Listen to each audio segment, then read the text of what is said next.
Saludos a todos los que a esta hora prefieren en sus pantallas la señal de Telesur. Estamos desde La Habana, Cuba, en una nueva mesa redonda internacional. Hoy continuaré conversando acá en nuestro programa con Cayo Lara, coordinador federal de Izquierda Unida y presidente portavoz del grupo parlamentario de la Izquierda Plural, y José Luis Centella, secretario general del Partido Comunista de España, quienes están de visita en La Habana, y es un placer que estén compartiendo estas dos jornadas de mesa redonda de Telesur con nosotros. Hoy estaremos mirando hacia el mundo, cómo ve la izquierda española la actualidad internacional, la crisis europea, la situación del mundo, América Latina como región y los pasos que se están dando en esta parte del mundo. De todo eso estaremos hablando hoy en nuestra mesa redonda internacional de Telesur. Les propongo mirar primero hacia Europa, el continente de donde ellos proceden, y veamos un breve material introductorio para después estar hablando de cómo Europa está enfrentando la crisis. Como es bien sabido, las exportaciones, junto al turismo, están siendo en la actualidad uno de los principales motores de la economía española, que ya ha salido de la recesión, hoy lo ratifica el Banco de España, y está iniciando, de modo todavía lento y gradual, su recuperación. Como nos ha dicho el Banco de España, en términos de anunciar el fin de la recesión, el primer paso de la salida de esta crisis. Es seguro lo que estamos deseando entre todos, y es seguro que si confirmamos el camino y no desviamos nuestras prioridades, encontraremos la salida de esta crisis cuanto antes y volveremos a esa España creadora de empleo, a esa España de crecimiento económico, a esa España comprometida con el proyecto europeo y comprometida con lo que significa ese proyecto europeo en términos primero de estabilidad económica, pero en segundo de integración política. El proyecto europeo, ¿hasta dónde está en zozobra ese proyecto en medio de la crisis económica que se vive? Tanto Cayo Lara como José Luis Centella han tenido que enfrentar, por supuesto, el dilema de este debate en el Congreso de España, de donde son diputados, y también en el liderazgo político de ese país. José Luis, ¿cómo ven ustedes la manera en que Europa está enfrentando esta crisis económica? ¿Quiénes están decidiendo? ¿Son los gobiernos? ¿Son los entes transnacionales? ¿Es la troika europea? ¿Por dónde anda el camino? La verdad es que se constituyó una Unión Europea donde, en lugar de ser una Unión Europea horizontal y solidaria, fue piramidal, y donde las decisiones no las toman ni los gobiernos ni los parlamentos, la toma la troika, que es el Banco Mundial, el Banco Europeo y la Unión Europea. Y por lo tanto son decisiones que se toman de espalda a los ciudadanos y con un objetivo, que es salvar la banca. El objetivo de la Unión Europea es que la banca, que el capital no pierda. A partir de ahí, efectivamente, son decisiones claramente que van encaminadas a disminuir los derechos sociales, disminuir todo lo que puede significar el estado de bienestar. La Unión Europea, Europa Occidental, se constituye también como referencia frente al bloque del Este. Claro, cuando ya no hay bloque del Este, ya el capital no tiene tampoco que disimular, y ya los derechos que había concedido los va eliminando. Por lo tanto, es una Unión Europea que no es que esté fracasando, es que se constituyó para esto, desde el origen. Ya lo denunciamos nosotros en los años 90, cuando dijimos que Maastricht era un gran fiasco. Por lo tanto, es una Unión Europea que es antisocial y antidemocrática, porque quien decide son el Banco Central Europeo, que no tiene ninguna relación con los ciudadanos. Algunos hablan incluso de una dictadura alemana dentro del continente europeo. ¿Cómo lo ve usted? Nosotros hablamos de dictadura del capital, porque en Alemania hay ciudadanos que sufren la crisis igual que en España, igual que en Italia. Lo que sí es verdad es que la economía alemana, que es una economía fuerte, es una economía que en estos momentos está dominando la esfera, pero no para ponerlo al servicio de sus ciudadanos, sino para ponerlo al servicio de la banca alemana. En Alemania hay contratos de 400 euros. En Alemania ahora van a implantar el salario mínimo. Es decir, que es no de Alemania, sino de la banca alemana, porque efectivamente la banca alemana es la que domina ahora mismo la Unión Europea. ¿Cómo entender entonces que las políticas en el caso de Europa, Cayo Lara, han sido de recortes sociales a ultranza, que se ha buscado la manera en que sea el pueblo el que pague las consecuencias de la crisis? ¿No es mejor una alternativa donde la inversión social, la posibilidad de bienestar y consumo sea la que haga salir de la crisis?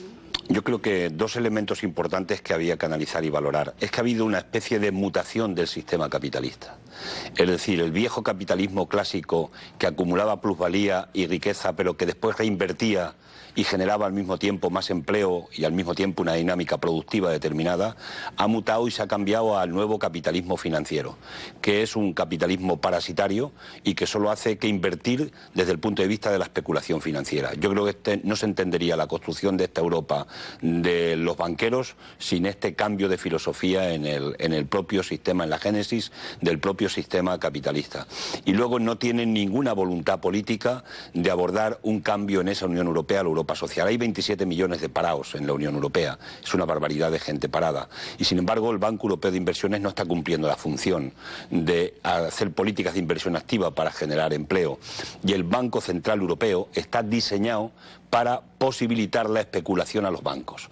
Para que lo conozcan los televidentes en este momento determinado, el Banco Central Europeo no le puede prestar dinero a los estados, pero sí le puede prestar dinero al 1%, ahora al 0,25% a los bancos, y los bancos son los que compran deuda pública soberana al 4, al 5, al 6%, y con esas cantidades se especulan, y esos son los intereses que nos asfixian y nos ahogan a los países. Por tanto, la propia construcción del sistema europeo está diseñada para el poder financiero, para la acumulación de capital financiero y, en definitiva, contra los intereses de los pueblos y de los ciudadanos. Los bancos están sometiendo a los gobiernos y están sometiendo también, por supuesto, a los pueblos. Pero en ese camino, entonces, ¿cómo prever el futuro de la Unión Europea? ¿Se desgajarán algunos países? ¿Habrá una Europa de primera, una Europa de segunda, como de hecho ya la hay, pero reconocida políticamente? ¿Qué piensas que pueda pasar? Bueno, nosotros seguimos empeñados en intentar cambiar esta Unión Europea. Nosotros seguimos empeñados en buscar la Europa social, en cambiar toda la constitución de la propia Unión Europea. Seguimos empeñados en que hay que nacionalizar sectores estratégicos de la economía.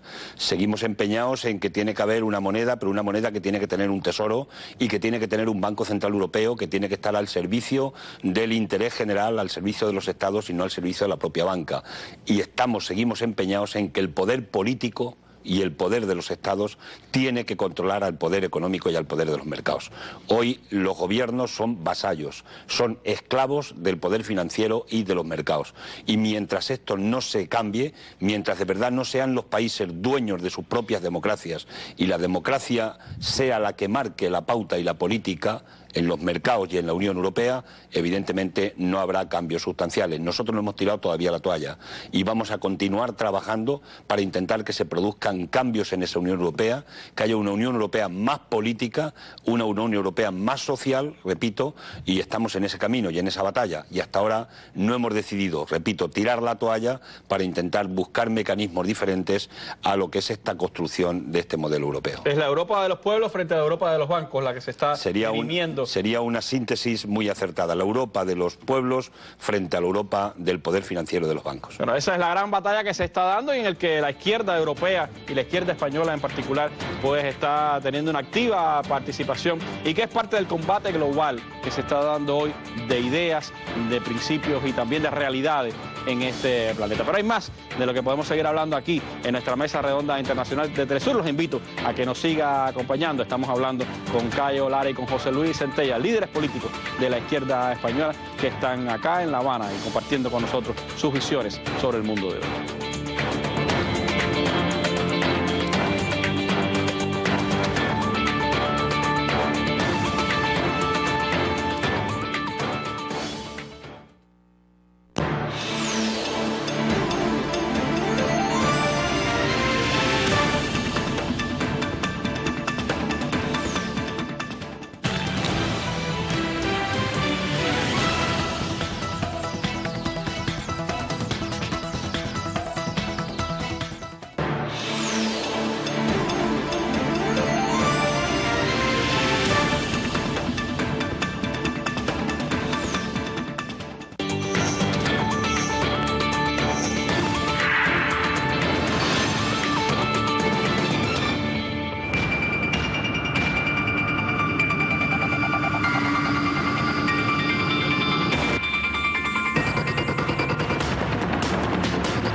Cuando la crisis económica internacional es un desafío para los políticos y para los gobernantes, cuando las guerras parecían ser la solución a muchos de los problemas planteados ante las grandes potencias, cuando muchos temen también un giro hacia la derecha radical, hacia el fascismo, incluso en la propia Europa, pues nuevas movidas en la arena internacional se han dado en las últimas semanas que llaman un poco a la reflexión. ¿Por qué no la guerra en Siria y sí la negociación en Ginebra? ¿Por qué la negociación en el caso de Irán? Son preguntas que a veces nos hacemos, Cayo Lara, y que nos llevan a la interrogante. ¿Está cambiando en algo el mundo? ¿El poder hegemónico norteamericano está sufriendo algunas tastadas en este camino? ¿Cómo valora usted la situación en este momento a escala internacional?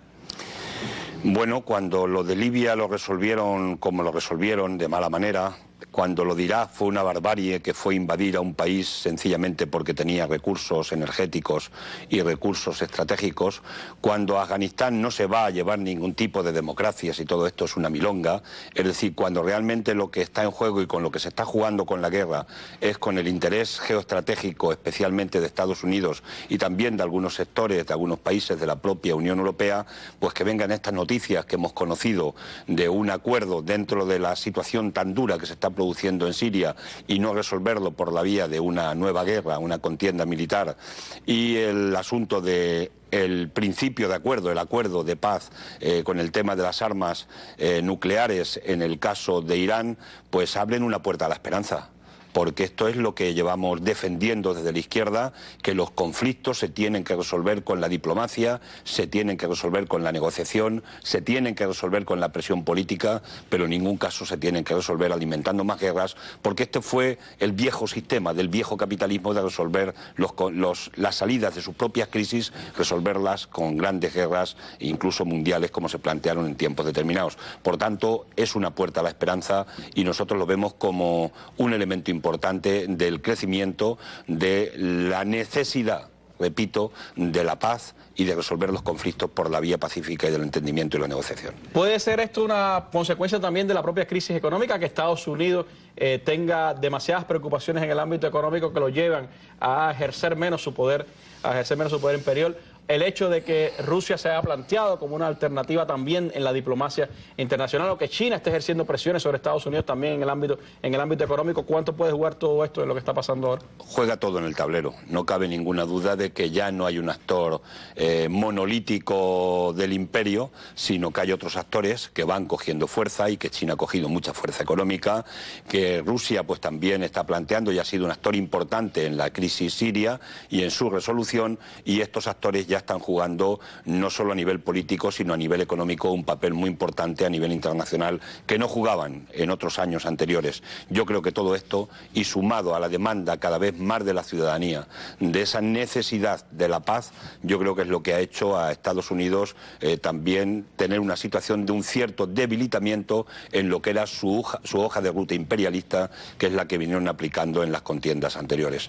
Por tanto, sí, efectivamente, todos estos son los elementos que juegan en el tablero y esperemos que sigan jugando para que nunca más se pretenda resolver cuestiones de controles geoestratégicos de zonas por la vía del dominio y del dominio militar, que después se demuestra, como se ha demostrado en Irak, que no resuelven los problemas de los ciudadanos, sino que los acrecienta, los agudiza, y además los conflictos de terrorismo que hay, pues se siguen también manifestando de una manera tan radical como se manifestaban anteriormente, porque ahí hay otra guerra diferente. ¿Lo ve así José Luis Centella? ¿Cree que es un debilitamiento del imperio o puede ser un paso atrás táctico para enfrentar con mayor fuerza su proyecto de dominación geoestratégica? No, es verdad que Estados Unidos, el imperio, en estos momentos se tiene que pensar las cosas.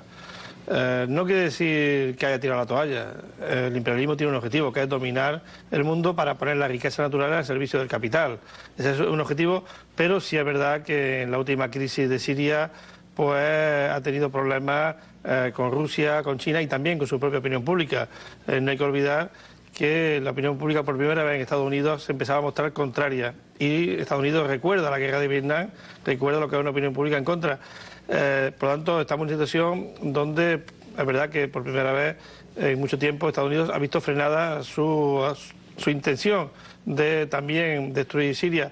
Pero no hay que olvidar que en Siria sigue habiendo una guerra civil, alentada desde el exterior. No hay que olvidar que todavía en el mundo hay sitios donde los pueblos están siendo masacrados. Se ha hablado ya de Libia, se ha hablado de Irak, pero también ahí está el pueblo palestino, y está también un pueblo muy querido para nosotros como el pueblo saharaui. Y entonces el imperialismo no está derrotado ni mucho menos, al contrario, el imperialismo del siglo XXI es cruel, es inhumano, y es un imperialismo que está intentando, como te decía, poner los recursos del planeta al servicio de las clases dominantes. En ese contexto, ¿cuánto puede ayudar también pudiéramos decir, cierta degradación moral que ha tenido el imperio en los últimos meses, también con toda esta revelación del espionaje, la manera en que lo han increpado o no algunos gobiernos de Estados Unidos? Bueno, ha sido poner en evidencia lo que otros veníamos diciendo, y es que el imperialismo no tiene amigos, y que el imperialismo es piramidal, y que lo que hay son súbditos, como decía Cayo. O sea, que aquí no hay aliados, que España, el Reino Unido, Francia no son aliados, son colonias dependientes. Y en este caso ha supuesto cierto apoyo popular, porque lo que antes decíamos nosotros muchas veces no era creído, parecía que era la guerra de la galaxia. Y ahora se ha evidenciado que efectivamente han sido millones las personas que hemos sido espiados en todo el planeta. Todo ha servido para poner más en evidencia, y que nuestro discurso antiimperialista en este momento es verdad que tiene un dato más que significa que se pone en evidencia como lo que se trataba de plantear como la gran democracia del mundo es una pura fachada, y lo que es simplemente una maquinaria de dominio. En ese contexto, lo que sucedió con el presidente boliviano Evo Morales en Europa es una demostración de esa subordinación europea. Fue indignante. O sea, la Unión Europea, que yo recuerdo cuando yo venía para América Latina, a principios de los 90 era una gran esperanza. Nosotros no teníamos ninguna confianza, porque ya habíamos sufrido lo que era Felipe González en España, pero uno iba por aquí y todavía se pensaba que la Unión Europea podía ser, una vez que la Unión Soviética había desaparecido, podía ser el gran contrapunto. Pero la Unión Europea desde el primer momento supeditó toda su independencia al poner la OTAN como su referente militar. Y claro, un territorio que se supedita a la OTAN ha perdido cualquier independencia. Por eso es verdad que la Unión Europea, tristemente, hoy no es ni más ni menos que un monigote. Y lo que ocurrió con el presidente Evo es indignante. Nosotros lo dijimos en el Parlamento y lo hemos dicho en la calle. A un presidente del gobierno no se le puede faltar al respeto de esa manera.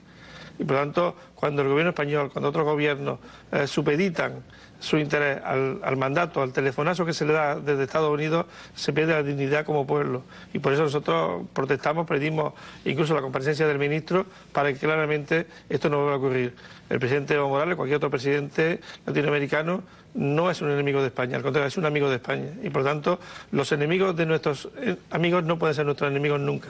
Esa es una de las grandes realidades que ha tenido que vivir también España en su relación con América Latina. Pero ¿cómo sigue viendo la izquierda española este movimiento, estos cambios y transformaciones que se ven en nuestra región? Les propongo de eso hablar en el último segmento de nuestra mesa redonda de Telesur. Continúen aquí acompañándonos para ver desde España, de la visión española, de la izquierda española, lo que está ocurriendo ahora mismo en el mundo. Acompáñenos.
Bueno, América Latina ha vivido a lo largo de la historia una intensa y no pocas veces conflictiva relación con España. ¿Cómo se ve desde la izquierda española la realidad de hoy en nuestro continente? Sobre eso me gustaría hablar en el último segmento de esta mesa redonda, Cayo Lara. ¿Cómo ve la izquierda española lo que está ocurriendo en este continente, las transformaciones, los movimientos progresistas, los gobiernos diferentes que se están dando en esta región?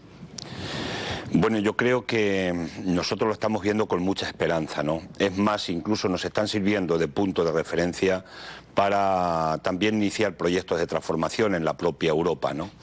La derecha histórica de América Latina, yo creo que la gran preocupación que tiene es que está viendo que ya no es por la vía de una revolución armada, sino que por la vía directa de las urnas empiezan a perder poder en los países que han venido dominando a lo largo de los más de 100 años de soledad, como bien decía Gabriel García Márquez, ¿no? Y que la gente de estos pueblos ya no se resigna a que las oligarquías sean los que se redistribuyan y con una parte, con el imperio, se redistribuyan las riquezas de América Latina.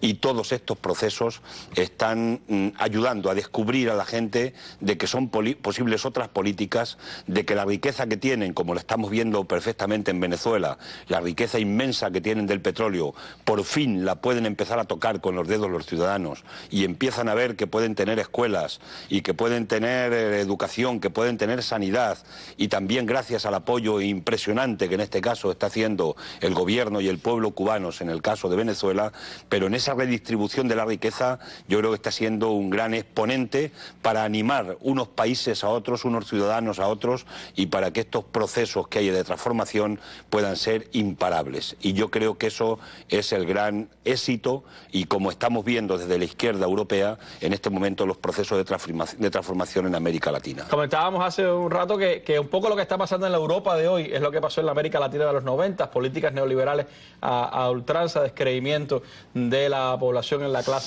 clase política. Es un poco también revivir ahora en Europa lo que ya América Latina vivió. Sí, es que las mismas recetas, es la misma escuela neoliberal la que aplicaron en América Latina en la década de los 90 y de los 80 y la que están aplicando ahora en la Unión Europea. El Fondo Monetario Internacional y lo que se conoce como la Troika en este caso, en Europa, lo que hacen es endeudar a los países, tanto en lo público como en lo privado, para una vez que estás con la deuda, los intereses te obligan a trabajar y a trabajar y a trabajar para pagar esos intereses de esa deuda que asfixia a los países y le impide cualquier proceso de desarrollo. Y por tanto ahí hay que romper. Y hay que hacer lo que han hecho países de América Latina en aquel tiempo. Y en ese proceso estamos, en la Unión Europea, en la izquierda europea. Y cuando seamos capaces de convencer a la ciudadanía de que el camino que emprendió ayer América Latina es el camino que tenemos que emprender en ese sentido, que mientras no nos quitemos ese dominio, nosotros no vamos a poder respirar, ni vamos a poder hacer transformaciones sociales importantes, yo creo que ahí están las claves para que podamos de alguna manera recuperar lo que es nuestra dignidad, lo que es nuestra soberanía, la soberanías de nuestra democracia, pero lógicamente hay, yo repito, hay que hacer similitudes conforme actuaron determinados gobiernos en América Latina en aquellos años con respecto al Fondo Monetario Internacional. Latinoamérica fue un tema bien presente en el Congreso recién del Partido Comunista Español, Centella, se hablaba, hubo incluso expresiones de solidaridad con procesos como lo de Venezuela, Bolivia, con el caso de Cuba. ¿Qué representa para usted, para el Partido Comunista, esta visita a La Habana, este contacto permanente con el partido político, o sea, el Partido Comunista de Cuba y los partidos políticos de América Latina? Sí, bueno, es evidente que en América Latina se está dando hoy la confrontación directa entre el imperialismo y los pueblos que quieren construir su futuro. Por eso América Latina para nosotros no es una cuestión exterior, es una cuestión propia de nuestra propia lucha, es la misma lucha. Y cuando se ataca a Ecuador, a Venezuela, se nos está atacando a nosotros directamente. Porque en estos momentos es muy importante que en América Latina se identifique bien quién es el enemigo y quién es el protagonista, son los pueblos. Hoy en América Latina, ayer visitábamos el memorial José Martín y evidentemente parecían de actualidad sus palabras cuando plantean esa gran necesidad de esa unión de América Latina, esa frenar a Estados Unidos en Cuba para que no pueda dominar América Latina, porque efectivamente en estos momentos es muy importante para todo el mundo demostrar que los pueblos pueden construir su futuro. Nadie podía pensar hace 15 años que en Bolivia un indígena podía gobernar. Bueno, pues hay que demostrar que efectivamente poner los recursos al servicio de los pueblos es lo fundamental en el siglo XXI. La construcción del socialismo en el siglo XXI empieza porque las riquezas naturales, en lugar de llevarse las multinacionales, sirvan para que los pueblos puedan empezar a vivir. No digo ya a vivir bien, sino simplemente empezar a vivir. ¿Cuántas personas, cuántos seres humanos eran invisibles en Caracas? Y los médicos cubanos y los maestros cubanos lo han hecho visible. ¿Cuántos indígenas eran invisibles en Bolivia? Siglos y siglos. Por eso hoy el Frente Antiimperialista Mundial tiene en América Latina su vanguardia. Y por eso, desde la retaguardia, que hoy hay que reconocer que es Europa, porque muchas veces los europeos no hemos querido el centro del mundo. Y hoy hay que asumir que en la izquierda europea tiene mucho que aprender, no solamente que enseñar de lo que está ocurriendo en América Latina. Y por eso es muy importante que hoy, que en cada momento el capital está intentando derribar con malas artes lo que ha ocurrido hace pocos días en Venezuela, con ese sabotaje, demuestra hasta qué punto el imperialismo con los aliados nacionales de cada territorio, porque no podemos olvidar que no hay posible imperialismo si no tiene aliados lacayos en los territorios. Eso demuestra hasta qué punto no se quiere un país. No se quiere un país cuando se le puede llevar a situaciones tan complicadas como la que se somete a América Latina. Por eso nosotros hemos manifestado en nuestro Congreso que las luchas de América Latina son nuestras luchas y que hoy se está demostrando que los pueblos pueden construir con pluralidad, porque no es lo mismo Brasil, Chile, Argentina, Ecuador, Bolivia, no es igual. Pero todos juntos tienen algo, y es que quieren construir una América Latina independiente. Eso es lo que tendríamos que hacer en Europa, un modelo de integración territorial con todos los mecanismos solidarios para que finalmente la riqueza se quede en los pueblos y no vaya a las grandes fortunas que han ocurrido durante al menos 5 siglos en esta América Latina, que repito, hoy empieza a despertar. Bueno, muchísimas gracias José Luis Centella y Cayo Lara por haber estado con nosotros en estas 2 jornadas aquí en la Mesa Redonda Internacional de Telesur. Un privilegio compartir puntos de vista con estos dirigentes de la izquierda española en combate directo de ideas y de acciones todos los días frente al capitalismo europeo, frente a la crisis económica y política que vive su nación y su continente. Muchísimas gracias por haber estado con nosotros. A ustedes los invito a que nos sigan acompañando cada noche aquí en nuestras mesas redondas internacionales, solo por Telesur, donde miramos con los ojos del sur los grandes acontecimientos de América Latina y del mundo. Muy buenas noches.